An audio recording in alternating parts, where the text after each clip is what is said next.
हे guys welcome back to my mini vlog. कसे आहात सर्व? आय होप तुम्ही सर्व ठीक असाल. तर माझा डे असा चालू झाला. मी पाणी वगैरे भरलं कारण का आमच्या इथे मॉर्निंगला पाणी येतं. मग मी आंघोळ वगैरे करून हेअर्सला मस्त कोम केलं आणि मी कालच न्यू हेअर कोम आणलेली वुडन नीमची आहे. सो मी ती यूज केली आणि मग मी ब्रेकफास्ट केला. माझा डेली मॉर्निंगला मला ब्रेकफास्ट लागतो आणि त्याच्यानंतर मग मी घरातली जी काय कामं होती थोडीफार ती आवरून घेतली. मॉइश्चरायझर लावते कारण का मॉइश्चरायझर खूप इम्पॉर्टंट आहे मेकअप करायच्या आधी. मग मी मॉइश्चरायझर लावून रेडी झाली कॉलेजला जायला.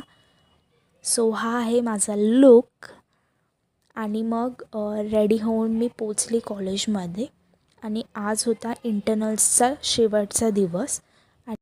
एक्झाम झाल्यानंतर आम्ही डिसाईड केलं आहे की पासेस घ्यायला जाऊया कारण का फॉर द फर्स्ट टाईम आमच्या कॉलेजमध्ये बिर्ला उत्सव आणि प्लस कॉन्सर्ट आहे. खूप मोठा इव्हेंट आहे पण पासेस अवेलेबल नव्हते म्हणून आम्ही डिसाईड केलं की फ्रँकी खायला जाऊया आणि होपफुली थोड्या टाईमनंतर आम्हाला पासेस भेटले.